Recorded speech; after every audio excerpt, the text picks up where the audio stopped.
Baik, mari kita bacakan bahasan kita untuk hari ini. Di pertemuan yang lalu kita sudah membahas tentang judul atau topik bahasannya mengenai kalimat babul ikhlas wa ihqam niyyah fi jami' al-a'mal wal aqwal wal ahwal al-lazimah wal khafiyah. Bab yang menerangkan tentang keikhlasan dan menghadirkan niat dalam setiap aktivitas hidup kita, baik yang sifatnya berwujud perilaku ataupun sesuatu yang tak nampak dalam diri kita berupa perkataan atau keadaan yang nampak ataupun yang disembunyikan. Sekarang kita akan masuk pada pembahasan dalilnya. Saya ingin memberikan pemahaman dulu beda antara Al-Arba'in dengan Riyadhus Shalihin. Imam An-Nawawi ketika mengarang Al-Arba'in itu ditujukan untuk pendidikan dasar hadis ya. Kalau kita sudah paham itu semua, maka setidaknya memperbaiki keadaan diri kita secara personal. Saya sudah terangkan itu ya. Kalau sudah baik seseorang ini, levelnya dinaikkan dari 42 hadis belajar itu, insya Allah secara pribadi baik ya.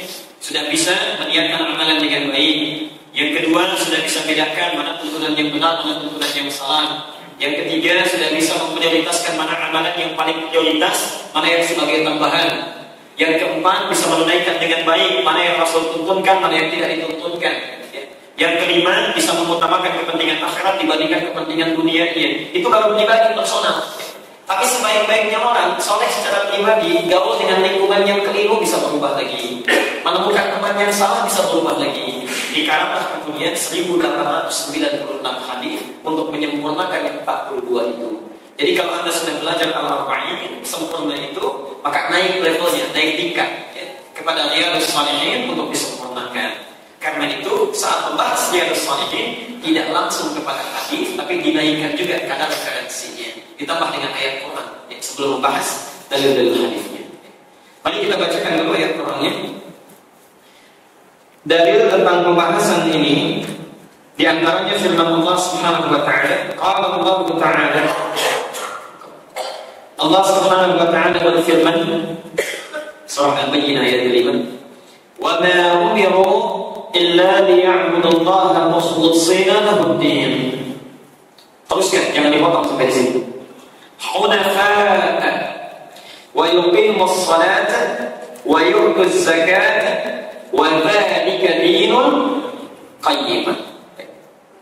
Dalil yang pertama kata Imam An-Nawawi, pembahasan saya ini bukan sekadar ingin diberi judul, tapi saya perkuat dengan argumentasi dalil.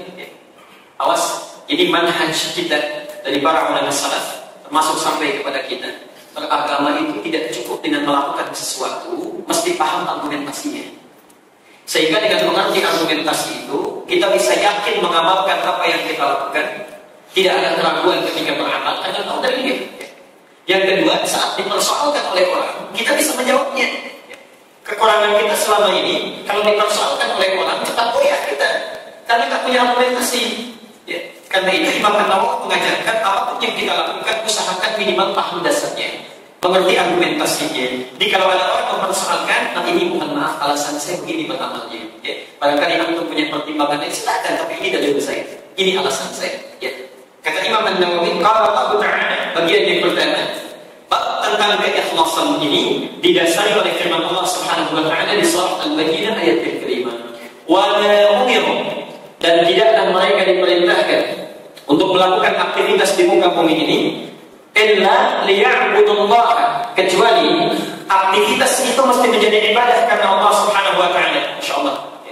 Jadi antum dari mulai bangun tidur sampai tidur lagi, itu kata Allah semestinya jadi ibadah. Semestinya jadi ibadah. Bangun tidur ibadah, ke toilet ibadah, mau makan ibadah, minum ibadah, olahraga ibadah, bekerja jadi ibadah, Masya Allah, harus jadi ibadah. Kalau ada yang tidak jadi ibadah, itu rugi itu. Karena kata Quran 24 jam itu mesti jadi ibadah. Yuk kita lihat ya. Karena itu Nabi SAW memberikan pesan kepada kita. Pertemuan yang lalu sudah kita bahas. Untuk menjadikan semua aktivitas itu menjadi ibadah, itu mesti diniatkan karena Allah. Jadi bangunnya karena Allah, makannya karena Allah, bahkan ke toilet pun karena Allah, mau kerja karena Allah. Ya, itulah niat yang diperangi di situ. Itulah niat. Nah, orang-orang yang tidak pernah menyertakan nama Allah dalam aktivitasnya, makan biasa saja, Yang satu bismillah, ini biasa saja. Berangkat kerja, bismillah, yang satu biasa saja. Yang satu yang melakukan karena Allah jadi ibadah, yang satu lagi yang tidak meniatkan karena Allah akan menjadi rutinitas harian dia, rutinitas saja. Akhiratnya dia nggak dapat, dunianya dapat sesuatu. Antum kalau makan kenyang nggak? Itu yang paling bahaya. Kenapa harus makan sampai kenyang? Kalau kenyang malas baca Quran, kalau kenyang alhamdulillah dia susah bangun tahajud. Makan secukupnya, sekadarnya. Sesuatu yang mengenyangkan itu biasanya menutup kepada yang lainnya. Tapi mengajarkan sepertiga cukup, sepertiga untuk minum, sepertiga untuk nafas. Ya. Kalau 3/3 untuk makan, 3/3 untuk minum, ya, 3/3 untuk nafas. Kapan nanti ibadahnya? Masya Allah. Pernah ceritakan di sini di kitab Al-Syariah itu. Ada seorang ulama yang makan saja perhitungan. Makan saja perhitungan. Saya ulang sekali lagi. Ada seorang ulama biasa makan sawi. Tak pernah makan nasi. Ditanya oleh sahabat dia, Syekh, katanya, di malam tak boleh lemas. Syekh, kok gak makan nasi dalam hidupnya? Saya gak pernah lihat. Kata orang ini, saya sedang hitung-hitung pada hasil itu gaya. Saya sedang hitung-hitung. Lalu akal teruzza, kalau saya makan nasi itu, Masya Allah, lafaqadtu sab'ina dzikratan, maka saya akan kehilangan 70 kali zikir. Kalau saya makan nasi, saya kehilangan 70 kali zikir. 5, kok bisa? Kata orang ini. Sebab kalau saya makan sapi, makan bubur, saya ambil itu bubur, saya makan, sekali hidup sudah hilang semua, sudah selesai makan. Tapi nasi itu begitu dimakan dikunyah dulu, Masya Allah. Saat saya punya itu, saya sudah itu kehilangan 70 kali zikir. 70 kali zikir, Anda bayangkan? Ya, Masya Allah. Jadi ada orang yang saat makan saja, dia sudah itu. Bagaimana supaya waktunya itu tidak kehilangan untuk berpikir kepada Allah Subhanahu wa Ta'ala? Antum ada di mana? Belum kalau ditambah dengan tempe, tambah dengan ayamnya, Masya Allah. Ya, tambah lagi dengan sayur asamnya. Kapan pikirnya? Cita-cita masuk surga. Surganya paling tinggi bersama Nabi. Gak tanggung-tanggung mintanya Firdaus. Nantinya di mana? Dan yang tadi itu bukan sahabat, bukan tadi ini. Orang-orang bertakwa, orang-orang saleh. Orang-orang saleh.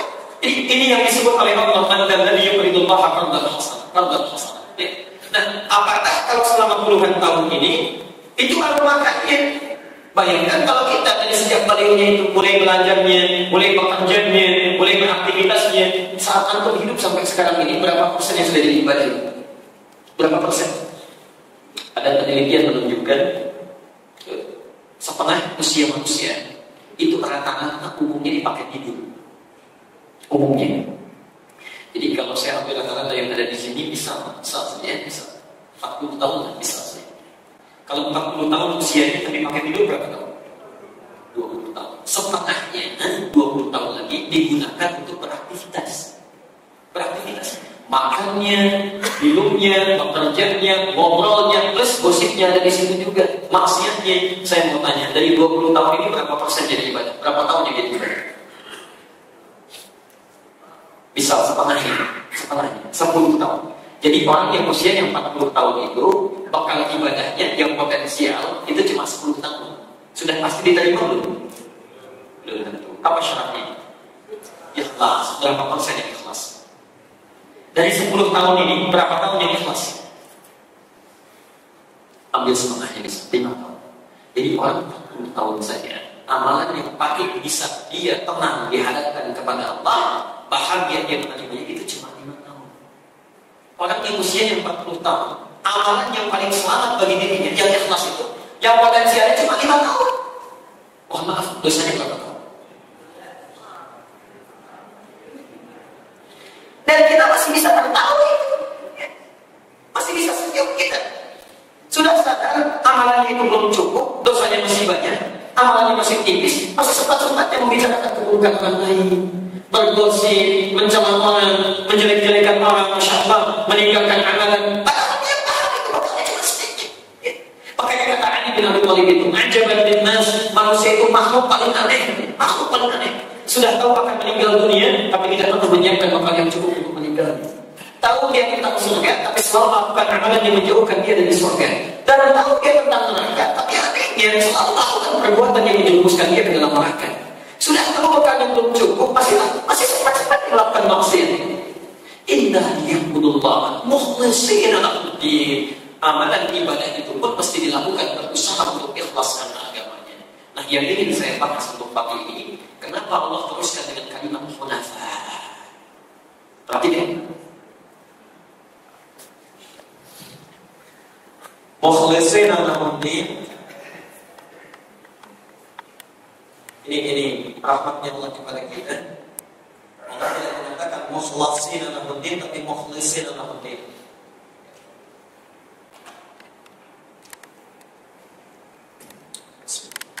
Mukhlisin lahu-d-din. Perhatikan sini.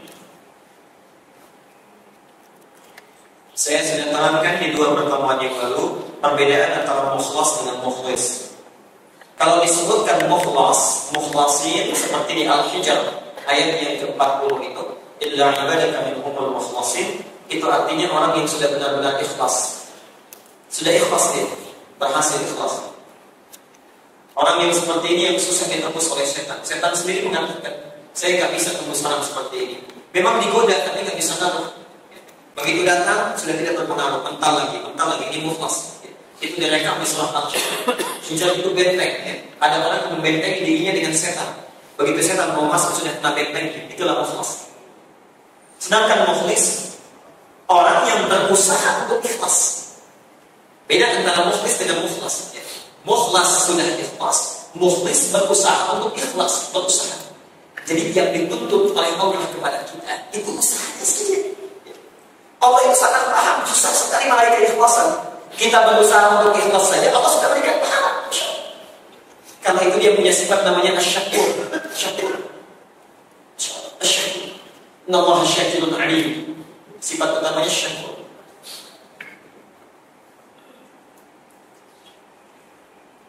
Asy-syakur itu yang masih berkenan menerima walaupun sangat sedikit. Yang masih berkenan menerima walaupun sangat sedikit. Antum keluar dari as-salam ini bisa makan lontong sayur di depan. Ya, si abangnya cuma ngasih 1 potong. Kan suka dipotong-potong itu ya. Bagian kita orang lain misalnya 1 lontong dipotong-potong, bagian kita cuma 1 potong aja, 1 potong kuahnya dikit. Mau gak diterima? Tidak, Masya Allah. Kita tambah aja. Allah tidak. Walaupun cuma 0,sekian%, ada di situ masih diterima. Itulah bedanya Khalik dengan makhluk. Dia punya sifat syukur.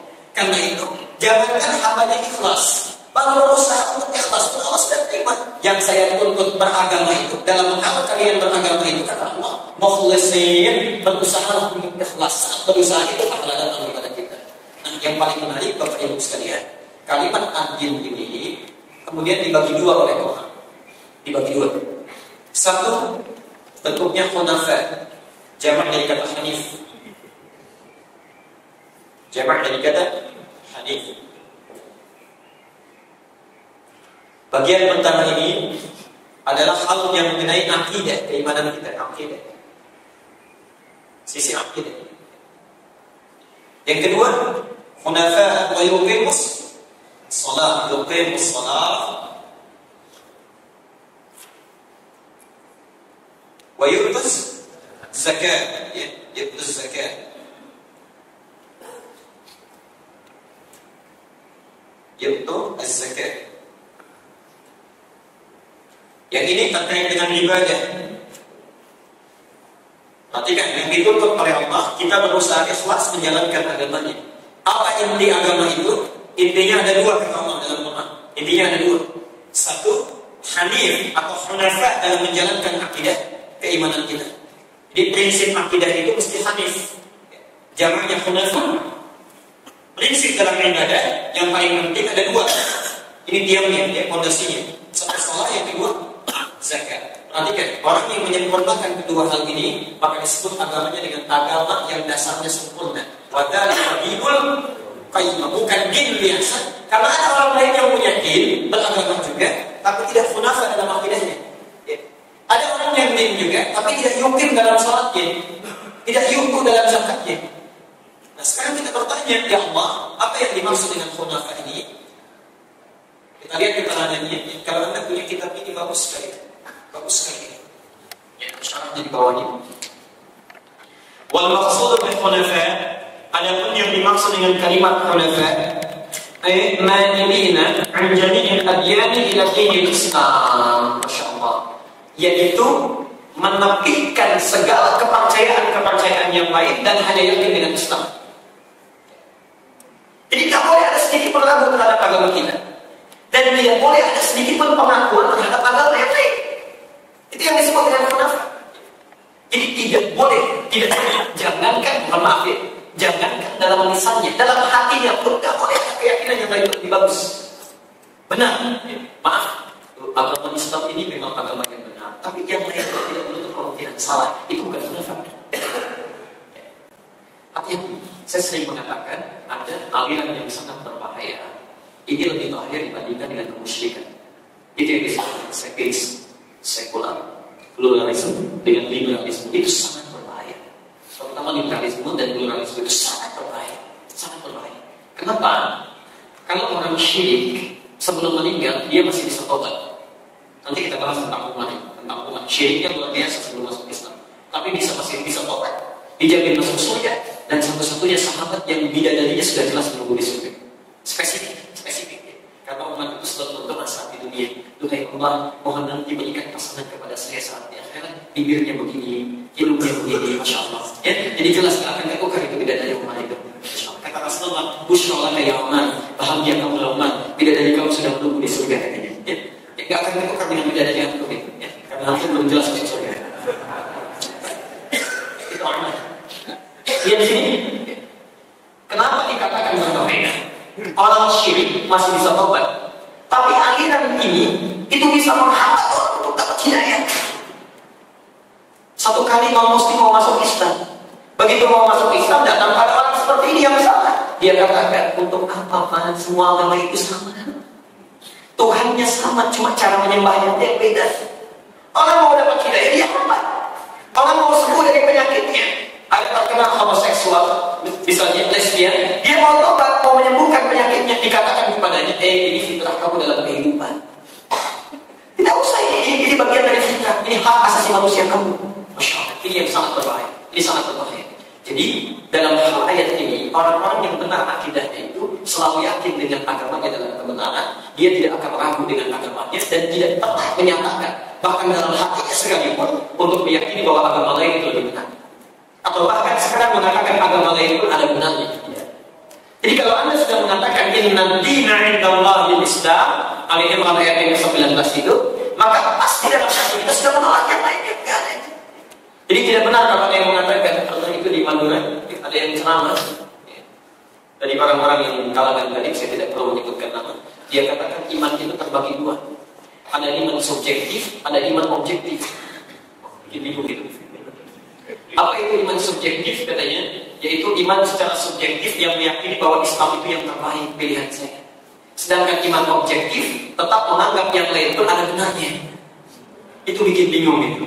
Itu bikin bingung, Masya Allah. Karena itu langsung turun ketentuan dalam Al-Quran. An-Nisa ayat 140. Wa qad nazzala 'alaikum fil kitabi. Hei, ingat, sudah tetap ketentuan di dalam kitab Al-Quran ini. An idza sami'tum ayatillah yukfaru biha wa yustahza'u biha. Kalau satu kali Anda dengar ceramah, informasi, seminar dari manapun, ayat-ayat Allah itu dipolok-polok, dibelokkan dari makna yang sebenarnya, fala taq'udu ma'hum. Jangan sekali-kali duduk bersama mereka, dengarkan acaranya, dengarkan seminarnya, walaupun gelarnya sudah mentereng. Mau dokter, mau profesor, mau bicara apapun, kalau sudah menyimpang dari tuntunan Al-Quran dan Sunnah Nabi SAW, jangan capek membuang energi. Energi kita itu mahal untuk mendengarkan yang seperti itu. Buang-buang waktu, buang-buang tenaga. Innahum hatta yaqumu ila fi hadits wa ghairihi, sampai mereka berpaling kepada pembicaraan yang lebih bermanfaat lagi. Innahum idzal mithluhum, lama-lama kalau dengar seperti mereka, ujung-ujungnya nanti seperti mereka juga. Enggak sholat juga. Masya Allah, anak kita dididik dari TK, di kandungan dibacain Quran, begitulah yang dimasukkan yang halal. Masya Allah, dirawat dari TK, SD, SMP, SMA-nya Islam semuanya bagus. Masuk ke universitas, diharapkan jadi orang yang baik, ketemu yang seperti itu. Ujung-ujungnya berubah. Apa banyak ada orang tua yang mengadu, Masya Allah, Ustaz, Masya Allah, anak saya bisa begini ya. sholat bisa pintar, bisa kaya. Insya Allah. Allah sholli ala Muhammad. Jadi itu khilafah. Kemudian yang kedua, kalau orang akidahnya itu benar, nggak ada ragunya dengan ketentuan agamanya, maka bukti yang pertama muncul dalam praktek kehidupannya ketika dia ibadah bukan sholat biasa, yuqimus sholat. Dalam Quran kalimat sholat selalu diawali dengan kata iqamah. Kalimat pertama Al-Baqarah ayat 3, alladzina yu'minuna bil ghaib wa. Jadi kalau orang sudah kunafah, dia yu'minu kepada Allah bil ghaib, yakin. Ya. Walaupun nggak kelihatan Allahnya, masya Allah, nggak kelihatan Allahnya, dia tetap yakin. Itulah iman. Jadi beda antara iman dengan ilmu. Kalau ilmu itu meyakini sesuatu yang sudah nampak, ya. Sudah nampak. Jadi speaker, insya Allah, mic kelihatan dalam pandangan kita.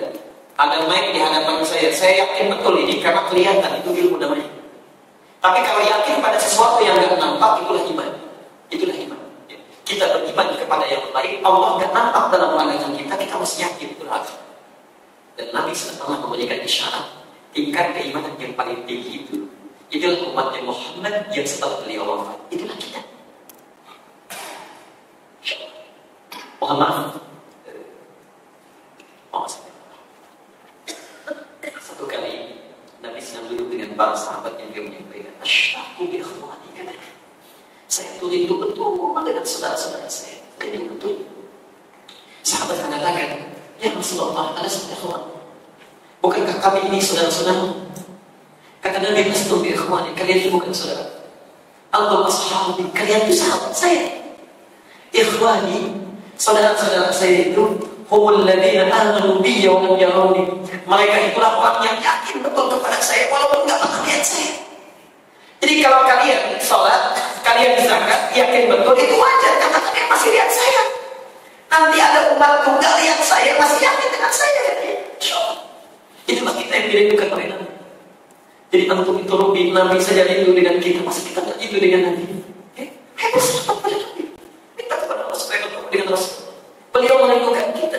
Itu Muhammad itu, Bapak Ibu sekalian semua. Masya Allah. Riwayatnya sekian.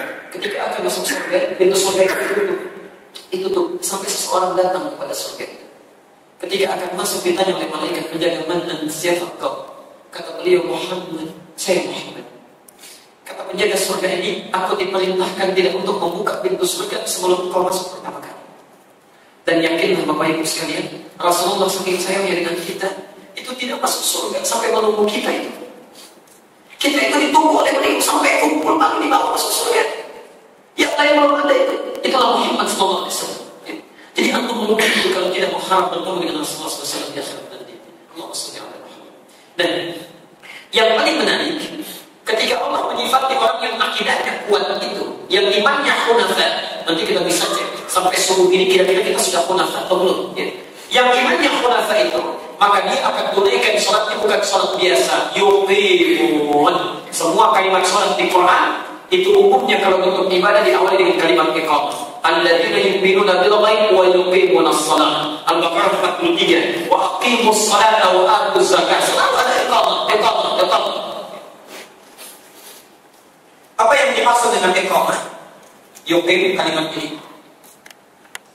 Secara bahasa ini bisa diartikan sempurna.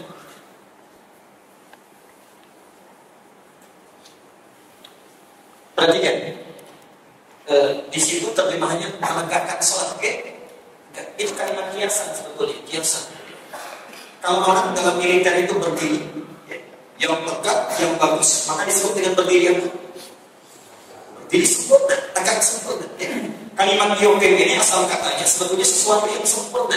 Jadi kalau orang itu imannya, akidahnya itu hunafa, hanif, maka dampak pertama ketika dia ibadah kepada Allah, maka ibadahnya tidak mungkin dilakukan kecuali dengan sempurna.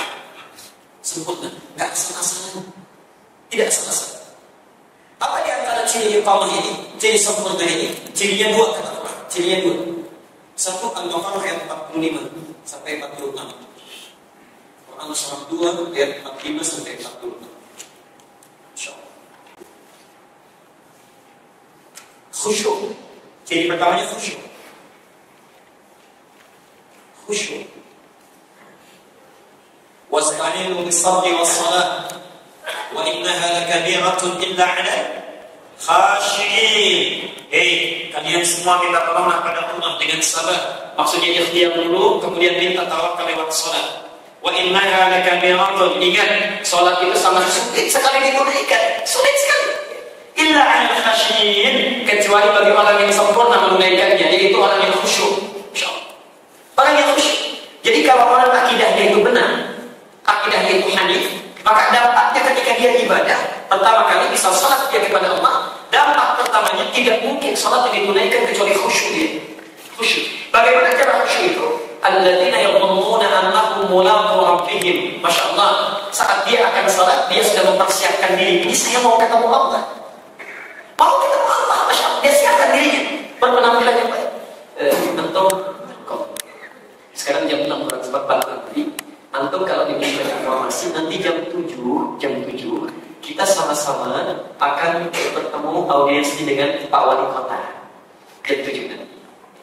Anda ganti baju atau tidak? Pakaian yang baik atau tidak? Mau ketemu Pak Wali Kota saja, pakaian kita sudah diganti. Sudah baik, Masya Allah. Segala perlengkapannya bagus. Tapi saat dipanggil oleh Allah, yang tiap hari memberikan kebutuhan kita, memaafkan kalau salah, mengampuni kalau berbuat dosa, menyembuhkan kalau sakit. Kita mau proposal saja ke Pak Wali Kota, itu belum tentu cair sekarang. Allah, Masya Allah, kita datang berangkat dibalas dengan berjalan, datang berjalan dibalas dengan berlari. Dosa sebesar apapun masih mau diampuni juga. Antum dipanggil datang dengan penampilan saja. Padahal Allah sudah berfirman, orang-orang yang hanif itu Al-A'raf ayat 31. Ya bani Adam khudhu zinatakum 'inda kulli masjid. Anak cucu Adam, setiap kali mau ke masjid, maksudnya dipanggil oleh Allah, kenakan pakaian terbaikmu. Masya Allah. Di para orang yang khusyuk itu sebelum datang pakaian sudah disiapkan. Beda antara pakaian selamat dan pakaian biasa. Dia nggak macam. Saya pernah sampaikan di tempat ini, kalau hisab Anda mau ingat, kalau hisab mau ingat, apapun yang kita miliki pertama kali pakai untuk Allah dulu, baru untuk yang lain. Bisa beli baju baru, gunakan pertama kali untuk Allah dulu. Sehingga hisabnya ingat, saat ditanya, dari mana harta yang kau dapatkan itu? Ya Allah, jawab kita mudah, kita tugas dan nyaman. Ini saya dapatkan dari harta yang sangat halal. Engkau maha tahu dengan usaha saya. Bagaimana keringat suami saya keluar, kata ibu. Bagaimana keringat saya keluar mencarinya, kata bapak. Lalu ditanya, kemana engkau pergunakan? InsyaAllah mudah kita jawab, ya Allah, engkau maha tahu. Saya gunakan pertama kali untuk sholat subuh di Masjid As-Salam. Dan engkau tahu tentang itu karena di kitab itu tertulis. Ingat, bapak ibu kalau punya baju baru dipakai apa? Kondangan. Kalimat pertamanya itu kasih enak jawabnya. Dari mana harta yang kamu dapatkan itu? Ya Allah, engkau maha tahu. Dan semua saya dapatkan dari rezeki yang sangat halal. Ya. Dan engkau maha tahu tidak dibatasi pengetahuan dengan apapun. Lancar jawabnya. Kemana engkau pergunakan pertama kali? Kondangan yang Allah.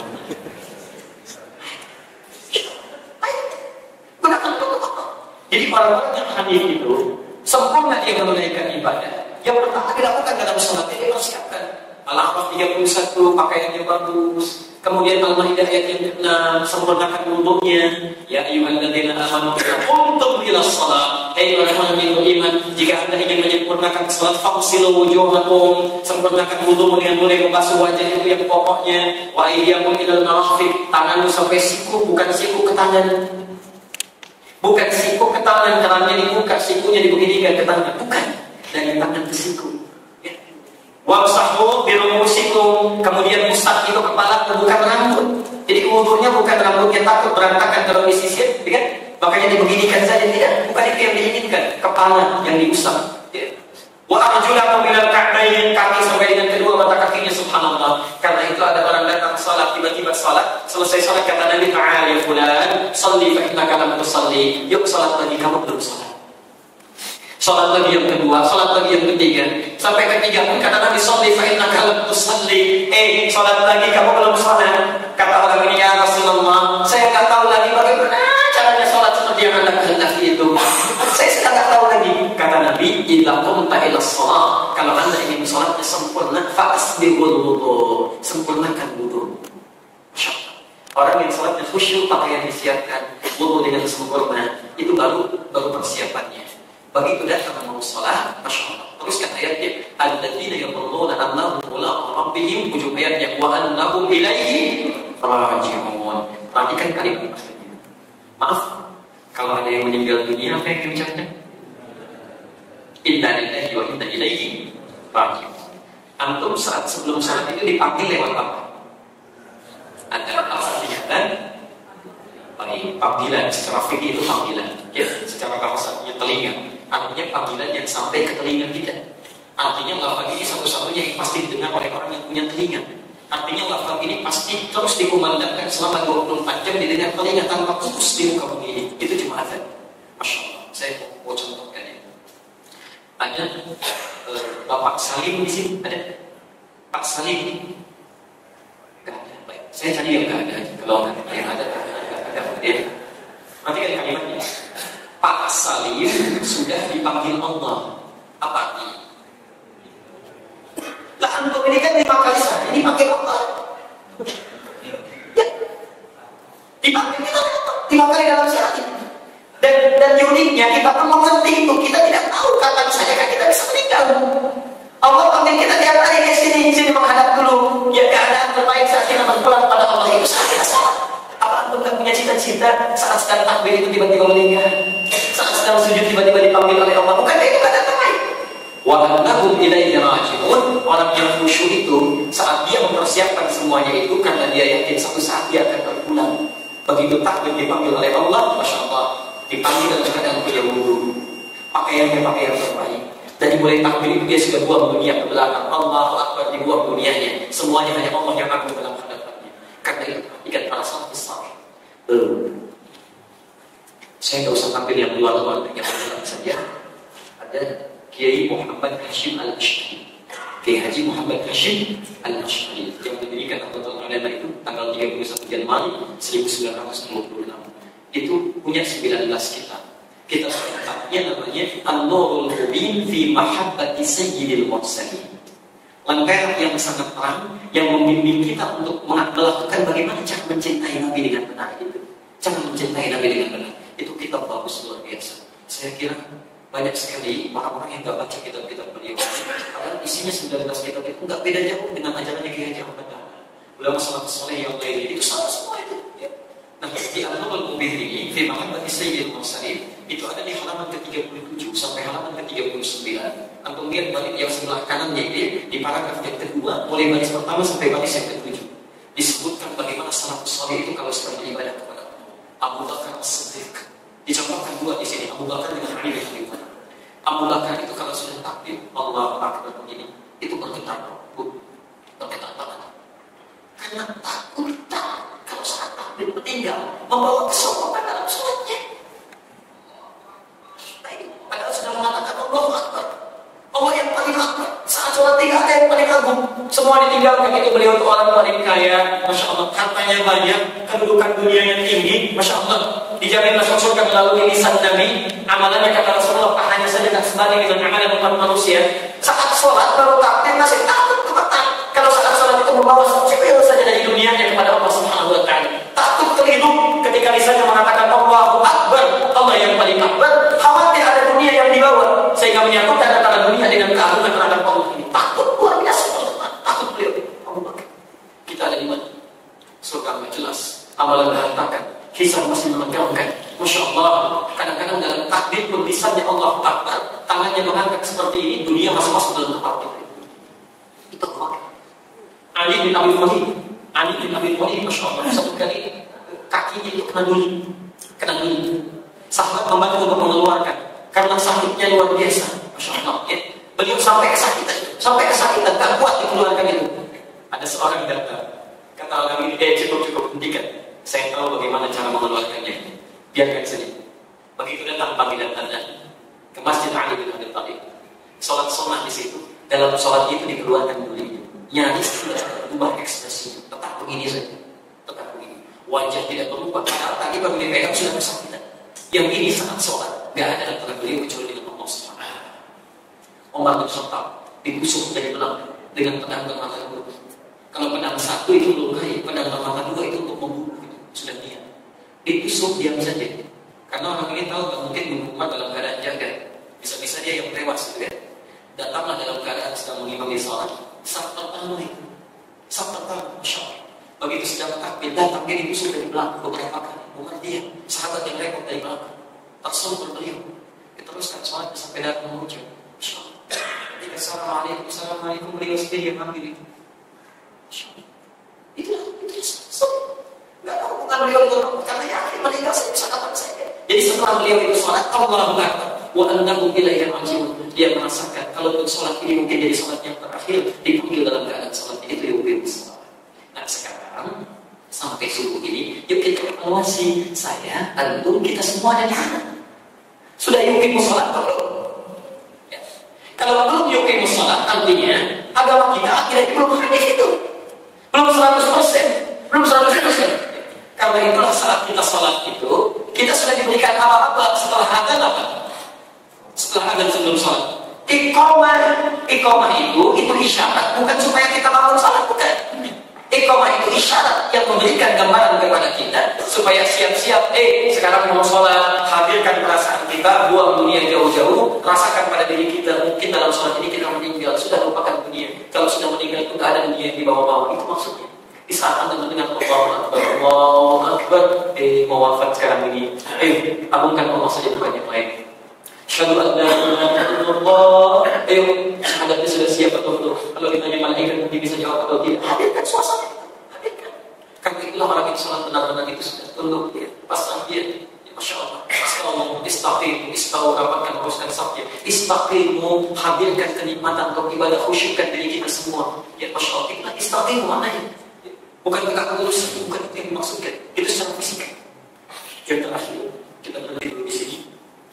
Yang terakhir, yang kedua, kalimat yuqimus shalah. Yang pertama tadi khusyuk. Yang kedua itu juga berarti Al-Ankabut Quran surah 29 ayatnya sama ayat 45 di awal ayatnya. Awal ayatnya. Utsdur ma uhiya ilaika minal kitab wa aqimus shalah. Yang kedua, kalimat yuqimus shalah ini juga mengandung arti paham, mengerti bacaan dan gerakan salat yang dilakukan. Paham, mengerti bacaan dan gerakan salat yang dilakukan. Bagaimana antum bisa khusyuk dalam salat kalau nggak paham apa yang dibaca? Kalau nggak mengerti apa yang dilakukan? Masya Allah, orang yang nggak paham dengan bacaan salat, Allahu Akbar, lisannya Allahu Akbar, tangannya bergerak, tapi karena nggak paham pikirannya kemana-mana. Seharusnya yang terjadi, lisan mengucapkan Allahu Akbar, pikiran menerjemahkan Allah Maha Besar, hati merasa ya Allah, Engkau yang Maha Besar. Tapi kenapa saya selalu merasa besar dalam hidup ini? Angkuh terhadap pasangan hidup saya, sombong dengan tetangga saya, merasa yang paling hebat dalam lingkungan kehidupan saya. Itu datang kehusyuan. Karena kita tak paham dengan apa yang dibacakan. Masya Allah, ya. Setan datang, namanya Khanzab. Setan menggoda orang sholat, namanya Khanzab. Hati-hati, Khanzab pun ada di masjid. Fungsinya dua, satu menggoda orang sholat, yang kedua menggoda para DKM masjid. Khanzab itu, hati-hati. Makanya jangan dikira mudah itu merawat masjid. Awal-awal bangunnya semangat, begitu jadi sering muncul perbedaan pendapat, perselisihan dan sebagainya. Karena Khanzab ini setan yang jenius. Kalau digoda jamaahnya gampang, yang satu pergi, yang lain datang. Tapi kalau yang digoda pengurus masjidnya, jamaah nggak mau ada yang datang. Masya Allah. Pengurus masjid, karena ada perbedaan nggak mau ke masjid. Akhirnya setan datang ke jamaah. Pengurus masjid aja nggak ke masjid, kok kamu mau ke masjid? Jadi lebih gampang menggodanya itu Khanzab. Ya. Menggoda orang yang salah dia. Hadis Al-Bukhari nomor hadis 608. Kata Nabi, saat adzan dikumandangkan, maka syaitan akan lari meninggalkan anak Adam. Khanzabnya lari. Sampai wa'alaihi dhalatun. Mengasih hadis di sini berasal bahasa kita. Kata Nabi, wa'alaihi dhalatun. Sampai lari terkentut-kentut. Ini bahasa biasa. Maksudnya saking bencinya lihat orang sujud mau sholat. Kalau adzan ada baunya pun dia nggak mau cium.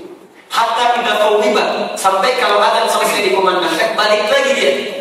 Jadi jangan heran orang yang nggak sholat pun, atau ibu misalnya biasa sholat, tiba-tiba sedang nonton TV, ada panggilan adzan, itu ada getaran dalam jiwa kita. Ya Allah, sudah ada. Yang nggak sholat pun seperti itu. Tapi jangan heran, maaf, karena itu setan sedang pergi di belakang kita. Jangan heran selesai adzan, dan kita mengatakan belum kok, karena setan balik lagi. Dia akan membaca orang yang salat, kata Nabi, hatta sampai la yashqa, orang salat ini tidak sadar kapan akan yusalli, berapa rakaat dia sedang menunaikan salatnya. Pernah merasakan itu? Sampai nggak sadar kita berapa rakaat sholat. Nah, memahami bacaan dan gerakan sholat itu yang akan menjaga konsentrasi kita dan menepis gerakan setan itu bisa. Itulah ukuran untuk yuqimus sholat. Ya. Izinkan saya sebentar saja. Yang kedua, kenapa dilengkapi dengan yuqimus zakat? Saya persingkat 2 menit saja. Boleh saya minta izin? Sampai jam berapa?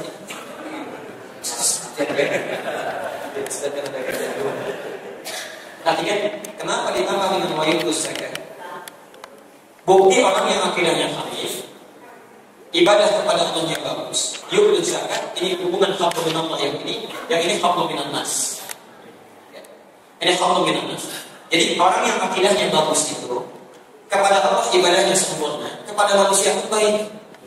Jadi kalau ada orang yang sifatnya maaf ya, sholatnya bagus, ya, rajin, tahajudnya bagus, tapi dengan tetangganya nggak pernah ampun, hubungannya jelek, sesama muslim tidak baik, nah itu ada persoalan. Makanya akidahnya itu belum hanif 100%, belum hanif.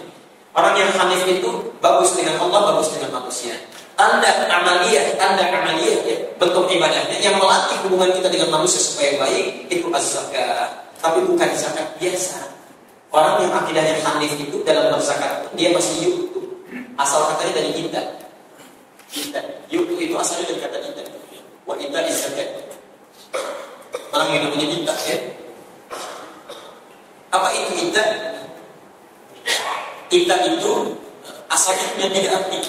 3 arti ya. Arti yang pertama, mengeluarkan dengan tulus tanpa pamrih. Di sini nanti kita akan bicara niat ya. Dikuatkan dengan hadis. Jadi Allah memberikan pesan kepada kita, kalau Anda ingin berzakat, kalau zakat itu ingin berkualitas, saat dikeluarkan udah nggak usah dipikirkan. Karena itu bukan punya kita, itu bukan hak kita, itu hak Allah. Hak Allah, kewajiban kita yang harus kita keluarkan. Nah, rumus mengeluarkan zakat itu jangan banyak dipikirkan. Kalau sudah dikeluarkan, tulus, ikhlas. Bagaimana caranya? Begitu dikeluarkan, lupakan. Tangan kanan memberikan, tangan kiri sembunyi, bukan berarti sembunyi begini, bukan. Maksudnya jangan sekali-kali mengungkit itu lagi. Jangan yang kanan beri, yang kiri mengungkit-ungkit. Udah, lupakan saja, buang. Tangan kiri tepis. Begitu diberikan, selesai. Lupakan. Seolah-olah tidak pernah kita lakukan. Itu yang paling gampang kata orang dalam. Ya. Berikan dengan tulus. Yang kedua, ini menarik ini. Antarkan pada diri. Itu kita. Kalau saya katakan misalnya atina kali, tolong berikan handphone itu kepada saya. Handphone, ya. Anda kan bisa kirimkan lewat barangnya, tolong berikan pada Ustaz tadi. Kalau kita bukan, kita itu datang langsung diberikan, itu kita namanya. Nah, kalimat ini ingin menunjukkan pesan, kalau kita bisa lakukan zakat itu kalau lebih bagus, kalau bisa langsung berikan kepada pemiliknya. Itu akan melahirkan suasana yang berbeda. Perhatikan, Anda walaupun zakatnya cuma 5.000 misalnya, lalu Anda cari orang yang berhak menerimanya, diberikan kepada orang itu. Begitu diberikan misalnya, Masya Allah, wajahnya berubah menjadi gembira. Di hadapan kita langsung mengatakan, mudah-mudahan Bapak dijaga oleh Allah, disehatkan, diberikan tuntunan bimbingan dalam kehidupan. Itu nggak bisa dibeli, itu suasana seperti itu. Jadi ketika Anda mendapatkan keadaan seperti itu, termotivasi lagi kita untuk zakat. Ya Allah, hari ini 5.000, besok 50.000 supaya lebih banyak yang bisa saya berikan. Masya Allah, paling masih jadi bersih. Kalaupun tidak bisa mengantarkannya langsung, nah maka boleh dididikkan kepada orang yang bisa mengantarkannya sesuai dengan kualifikasi yang terkandung dalam Al-Quran. Karena itu ada kalimat wal amilina 'alaiha atau ayat ke-60. Ya. Yang ketiga yang terakhir, memastikan benar diterima. Itu orang. Jadi jangan sekedar Anda misalnya ambil, antarkan dikiranya benar menerima zakat, ternyata sedang pura-pura. Pak, kasihan Pak di sini jalan. Begitu kita sudah beri, ternyata sedang SMS atau pakai BlackBerry lagi. Pernah ada kawan kasih informasi di Bandung, Masya Allah, saya katanya hati-hati, tempatnya di sini dekat yang miskin. Sudah berangkat, begitu pergi, balik seperti ini, sedang teleponan. Maaf ya, saya sedang tugas. Masya Allah. Hati-hati. MUI Jawa Barat pernah cek itu, satu kasus. Ada satu daerah yang saya tidak perlu sebutkan tempatnya. Ketika dicek, Masya Allah. Allahumma shalli ala Muhammad. Ketika dilihat itu ternyata rumahnya itu sudah mewah, betul luar biasa. Tugasnya begitu. Tugasnya di drop, Masya Allah jam 4 sebelum subuh sudah di drop. Ya. Jam 11 malam ditanya lagi dan sebagainya. Yang itu tidak pernah menerima zakat. Ya. Jadi kita mesti bisa pastikan. Nah, wadzalika dinul qayyimah. Itulah orang yang agamanya sempurna. Setelah kita subuh ini, yuk kita tanyakan pada diri kita, sudah berapa persen hunafa atau hadis kita sampai dengan subuh ini? Sudahkah antum sholat dengan sempurna, memberikan hak Allah dengan sewajarnya, memberikan hak makhluk dengan sewajarnya? Ya, kalau kita merasa belum sempurna, wajar. Namanya manusia, tidak ada yang sempurna. Yang tidak wajar itu nggak mau menyempurnakan. Ya. Kalau merasa tidak sempurna, sekarang perbaiki. Kalau kemarin nggak paham bacaan sholat, sekarang harus dipahami. Yuk mulai sehari ini baca tidaknya. Masa sudah ribuan kali sholat nggak paham-paham? Ribuan kali rukuk nggak ngerti-ngerti? Tiap kali itu ribuan kali, masya Allah ya. Sudah ribuan kali sholat, duduk di antara dua sujud. Barusan saya subuh itu sudah 2 kali. 2 kali dan kita baca doa itu 8 kali kita baca. 8 bacaan. Rabbi firli warhamni wajburni dan seterusnya. Masya Allah. Minta diampuni dosanya oleh Allah, minta dilindungi oleh Allah, minta disayang, minta diberikan rezeki. Selesai sholat mesti minta juga. Ya Allah, mohon berikan rezeki kepada saya. Padahal tadi 2 kali sudah minta. Yang tadi apa? Yang tadi warzuqni ya Allah. Baik, ya kita cukupkan dulu ya pembahasan kali ini. Jadi untuk menguatkannya, ya Allah, bagaimana cara supaya saya menjadi hadis itu? Saya sekarang ingin berusaha, ingin memperbaiki diri. Disitulah nanti Imam An-Nawawi mencantumkan langsung usul dan hadis. Bukan cara kita. Kalau kita nggak tahu caranya, karena itu nanti dihadirkan hadis-hadisnya. Kalau di Al-Quran cuma 1 hadis, di sini nanti ada hadis pertama, hadis kedua, hadis ketiga. Memperbaiki hati dulu, setelah itu keamalan, ya, lalu contohkan sahabat, dicontohkan kemudian orang-orang soleh. Itu yang nanti kita bahas. Bagaimana caranya? Di pertemuan yang selanjutnya, insya Allah. Ya. Saya berikan waktu barangkali 5 menit saja supaya ada syuruknya. Ya. Jika kita selesai, kita sholat syuruk, masya Allah, itu insya Allah dapat pahala. Tahu dari mana?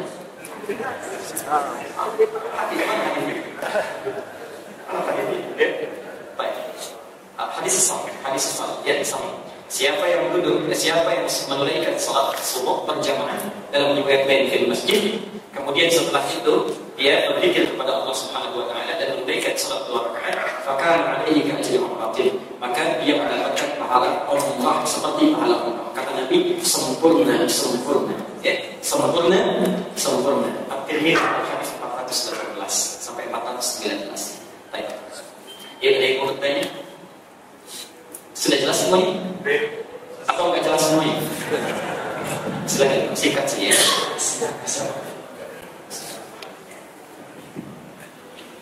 Ustaz, kalau lihat penjelasan Ustaz, sepertinya kita ini masih jauh sekali. Waduh, jadi kemarin bicara ini. Jadi pertanyaan saya begini Ustaz.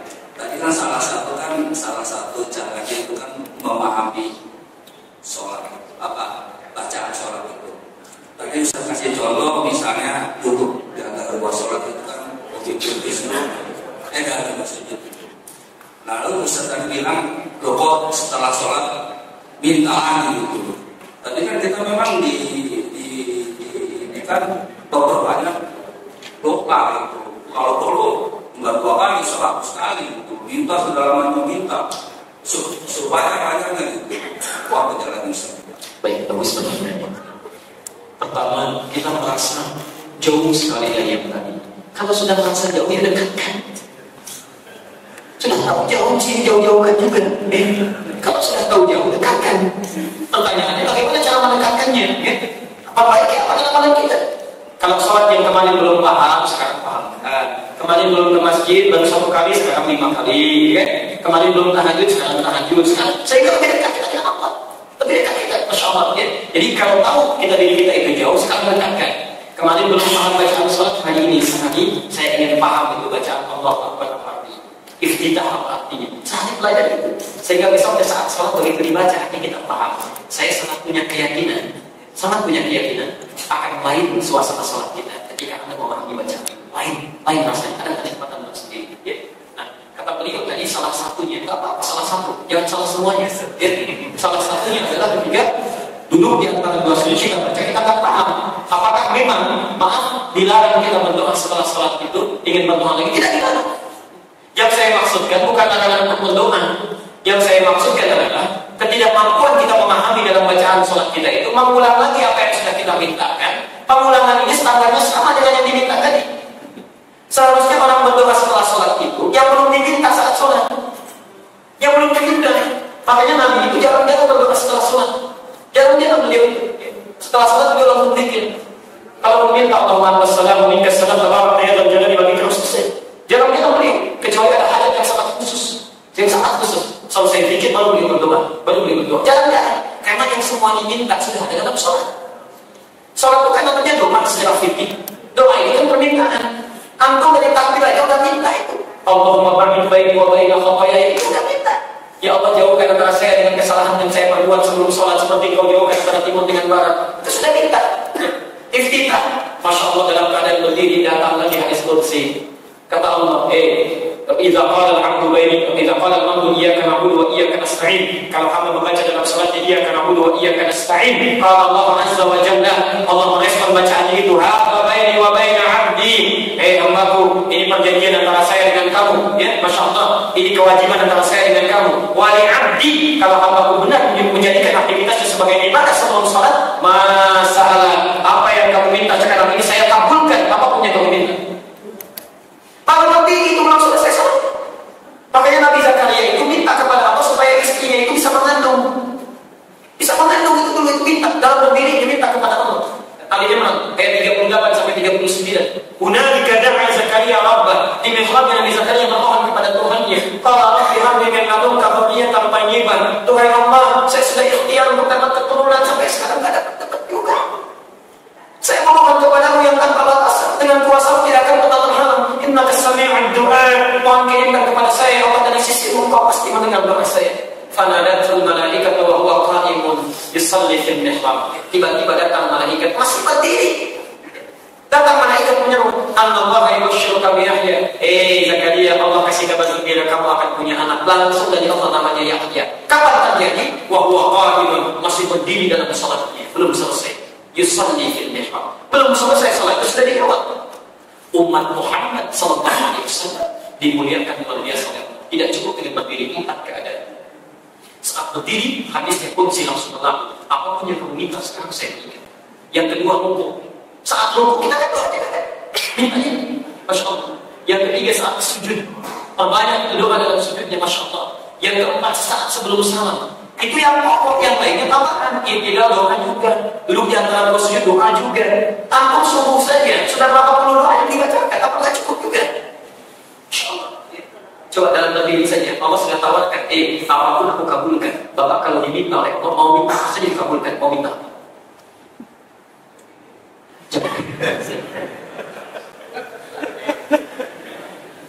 Yang belum menikah minta nikah, ya. Yang sudah menikah minta anak, yang sudah minta anak minta cucu, ya. Minta insya Allah. Ya, jangan dulu, biasanya minta dunia dulu. Karena itu jawaban pertama, kenapa nggak yang jawab? Karena bingung mau minta apa. Semua mau diminta. Yang sudah punya sepeda minta motor, sudah motor minta mobil kalian cukup. Karena itu Allah ajarkan satu kalimat yang kalau dibaca diberikan semuanya yang paling baik itu. Ihdinas siratal mustaqim. Itulah kalimatnya. Loh, kok saya tidak tahu Ustaz? Padahal saya bacakan itu. Ya karena enggak paham dibaca. Sahabat aja itu melihat tafsir Ibnu Katsir itu. Jangankan dalam sholat, di luar sholat. Masya Allah, lihat di Ibnu Katsir keutamaan Al-Fatihah itu. Ada seorang kepala suku tersebut karena junti. Tak sungguh-sungguh diobati. Sahabat datang merombongan minta dijamu, tidak mau gitu ya. Tidak ikhlas terhadap beliau. Lewat, dikejar-kejar itu. Adakah di antara kalian yang bisa meruqyah, bisa menyembuhkan? Satu sahabat mengatakan, insya Allah karena Allah biarlah. Datang dia, nggak banyak macam-macam, baca obat macam-macam, dibacakan Al-Fatihah, dipegang yang kena kalian kucing, dibacakan Al-Fatihah sembuh. Dan nggak diulang, cuma sekali baca. Sekali baca Al-Fatihah dengan izin Allah yang sakit luar biasa sembuh. Antum berkali-kali baca Al-Fatihah nggak sembuh. Apa yang salah? Itu barangkali karena itu ulama nanti mengajarkan kita masalah fikih, gimana supaya sholatnya itu sempurna. Belajar al-fikih salah. Ya. Nah, pengantar kepada fikih nanti hadis-hadis yang disampaikan oleh Imam Nawawi. Ya. Nanti kita belajar. untuk hari ini. Mudah-mudahan Allah memberikan pahala kepada kita semuanya. Yang benar dari Allah dan Rasulnya silakan diamalkan. Kalau salah itu dari saya pribadi tinggalkan. Ambil pendapat ustaz-ustaz lain yang lebih baik yang sesuai dengan Al-Quran yang sunnah. Bapak Ibu sekalian, kita akhiri sampai di sini untuk pendapat para majlis. Subhanallah wa bihamdika asyhadu an la ilaha illa anta astaghfiruka wa atubu ilaik. Wa akhiru da'wana alhamdulillahi rabbil alamin. Assalamualaikum warahmatullahi wabarakatuh.